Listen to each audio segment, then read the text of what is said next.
Hello and welcome to episode 3 of my Data Structures and Algorithms by Example series. If you've missed any of the previous episodes and you want to get caught up, check out the playlist linked right up here.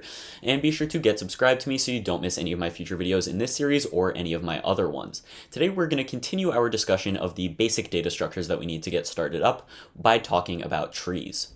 When we talk about trees, we are just talking about an abstract data type that represents some sort of hierarchical system. So this is similar to an ordered system like we had for a list, except for here we have a branched shape. So if we think back to how linked lists work from last episode, where each node can be defined as having a node that comes after it, here each node can have multiple nodes that come after it, and there can be some constraints on that. But the general constraints that go on a general tree structure is at the top we have the root. So what the root is the node that we can find everything else from, and within a tree, the root is the only thing that has no parent. From there, that root will have children, and we can define each node in the tree as having a single parent, exactly one parent, other than the root, which has 0 parents, because otherwise you get into this weird thing of dual linking things and it doesn't work as a tree. And a node can then also have multiple children, which can be defined and then further constrained on by other things.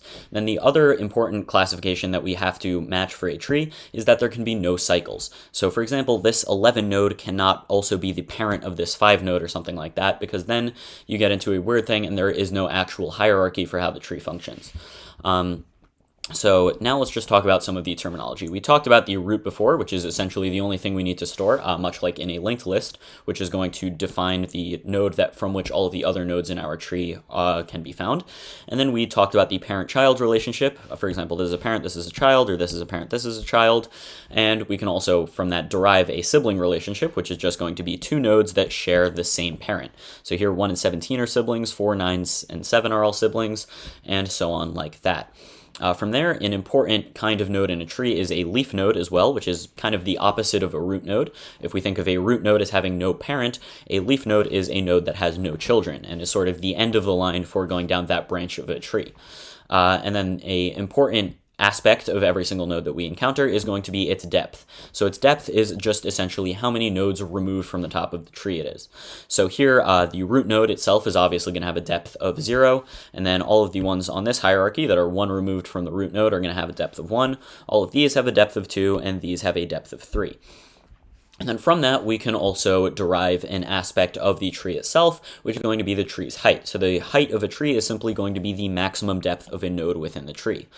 If you think back to, that's pretty much all the terminology we're going to tackle for a general tree. And we can then talk about the actual definition of a tree, which, if we mentioned before, is very similar to a linked list. So we can also use a sort of recursive definition, where a base case for a node in a tree would be a node that has no children, or if you're going from the bottom up, a node that has no parents, which is only going to be the root node, and the base case is just going to be a node that does have children. And from that, you can traverse the entire tree using a search algorithm like depth first search or breadth first search, which we will talk about in more depth when we talk about search algorithms in a later episode. For now, I just want to define what a tree actually is so that you can get familiar with it. So we mentioned a lot of the constraints for trees, and now we're going to add some more constraints on top of that for some special classes of trees. The first, most common, and most important of which is probably a binary search tree. So while a tree by itself is useful for storing data that is hierarchically structured, it's not super useful for actual traversal and being algorithmically optimized, essentially. Because to do that, you're still going to have to search through every single node in the tree to find a specific node. So if you're doing some sort of search or traversal on a regular tree, you're going to have a big O of just n, where n is the number of nodes in the tree, which is not really that useful. But we can get something more optimized by using something called a binary search tree. So first, we're just going to generally define a binary tree, which is very simple. It's simply a tree where every node has at most 2 children. And then from there, we can build on that with a binary search tree by adding 2 more constraints, being that we can define each node as having exactly 2 sort of slots for children, which are going to be its left node and its right node, which are the nodes that come after it. And the left node of a node always has to have a key that is less than it, and the right node always has to have a key that's greater than it. Because of that, if we're searching for a specific key in this tree, let's say we want to go to 6, okay, well I start at 5 because that's our root. I want one that's greater than 5, so I go down the right node, and then I get to 7. I want something that's less than 7, so I go down this node and I get to 6. So that's what makes binary search trees so powerful, because they sort of combine the good sides of having the performance of insertions or something like that in a linked list, and then the search speed of a sorted array. So now let's talk about some sort of further classifications of binary trees and binary search trees that are going to be useful for us when we're optimizing these trees. The first of which is a balanced binary tree. So in a balanced tree, every subtree that we can define as having a root node of the left or right of whatever node we're working from, the heights of those two trees have to be within one of each other. So that is just a generally good thing to aim for when you're building a binary search tree, because when we're building a binary search tree, every operation that we're doing in terms of search is going to be dependent on the height of the tree itself, right? Because if we think about it like that, the worst case is that we have to go all the way to whatever the lowest node in the tree is, which is defined as the height. And since big O is our worst case, that is exactly what we're trying to optimize, is that height of the tree.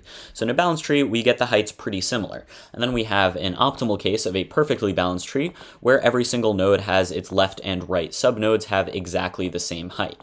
So that's going to look something like this.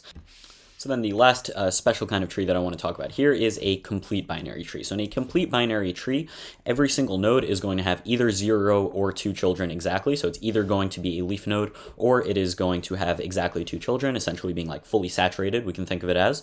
And also every single leaf node is going to be at the same height. So there's going to be some generic X height and every single node is going to be that. This is sort of the optimal tree that you can think of. If you have data that is composed to being a complete binary tree, then everything is essentially perfect. So now we can talk about how we actually use binary search trees. We mentioned before that their search time is going to be proportional to their height, because in the worst case, you're going to have to go all the way down a tree to find whatever you're looking for. So, but as we mentioned before, if we have an optimized tree like that, where the height is log base 2 of n, then instead of having a big O of h, where h is the height of the tree, we can have a big O of log n, which is always going to be better in this case. So here, if we have that, then we know that essentially each time we're searching down a tree, once we go down a level, we're having the space, right? This is half of the subtree that we can go down. So if we're having the search space every time, then we have a big O of log n, which is really great for searches. But we have an issue when we're building binary search trees, and that's that if we're building it from the ground up, we just have our data, we need to build a binary search tree. This is great. We can define it as just building it based off of this. Sort all of our data, and then we have the median exactly is going to be the root of our tree, and then the median of each of these sublists that are on either side are going to be the roots of those subtrees, and so on until we build something like that. But where we get into an issue is if we have a binary search tree, we're probably going to be inserting into it or deleting from it. And if we just do naive operations like that, then we're going to have an issue. Because let's say we need to delete this 5 node. Okay, so then we need to restructure it where we're maybe going to move this 7 up, and then the 6 is going to have a subnode of 3, and that's going to have the 1 and the 4, and then the 8 on the other side, and we just get an less balanced than before tree. And because of that, that will then harm our search time for future search operations once we edit that tree. And that's where we get into some special cases of binary search trees, and those are self-balancing trees. So what self-balancing trees are trees that will have some sort of algorithm attached to their insertions and deletions that will then make sure that we always end up with a balanced binary search tree after each operations. So the first one that we're going to use for that is going to be the red-black tree, which in this case, since I use a dark background, I made it a red-white tree, but it doesn't really matter. The main thing behind a self-balancing tree like a red-black tree is just that every single time you make an action, it's going to have to match to whatever rules are associated with it. So in a red-black tree, we sort of just add another aspect to each node. So before, the node might have just had its key, its data, and its left and right children for a binary search tree, but here we also add a Boolean value, which is going to represent the color, which in the general red-black tree is going to be either red or black, or in this case, red or white. So then these colors are used to perform quick operations, which end up being that every single operation, search every single time, and also insertion and deletion, are all going to run in a big O of log n, which is quite efficient. You can see that's even better than linear time. So the rules associated with a red-black tree that make this possible are that all leaf nodes are black, or in this case white, all children of red nodes are black, or again in this case white, all paths from ancestors to leaves have an equal number of black nodes. So if we think about that here, we can go from this leaf node and it has 1, 2, and also if we go from this leaf node 1, 2, this leaf node 1, 2, this leaf node goes 1, 2, and so on and so forth like that. And also the root of our tree is defined as being black, which is sort of necessary for this pathing to work optimally and just sort of speed things up, but sometimes you'll see it left out of the definition. So when we have a self-balancing tree like a red-black tree, instead of just doing our naive insertion and deletion like before, it will go through some redistribution and recoloring of nodes every single time. I'm not going to go over those exact algorithms here. If you do want me to make a dedicated video covering these different kinds of self-balancing trees and how they actually work, leave a comment down below and I will get to that at some point. But essentially, they just do some stuff to recolor to make sure that we always fit to these rules, and these rules ensure that we have a pretty well-balanced tree every single time. So the other important class of self-balancing trees that you'll see a lot is going to be B-trees. So what B-trees are just a general sort of definition of a tree where you're going to have nodes that have multiple keys, which is not something we've seen before, and have children based off of that. So B-trees will have different orders, and the definition of a B-tree for an order of M. So in this case, I used an order of 3 because this is the definition of a 2-3 tree, which is a very common tree that you will see when you're doing this sort of algorithms and data structures work, is that each tree where each node it's a tree where each node for its order has at most M children, each internal node has at least M divided by 2 children, and the root always has at least 2 children, and a non-leaf node with K children always has K minus 1 keys. So for example, here we can see this is a non-leaf node that has 3 children right here, so therefore it has 2 keys. This is a non-leaf child with 2 children, so it has 1 key, and so on like that. And then this one has 3 children, so it has 2 keys, and onward like that.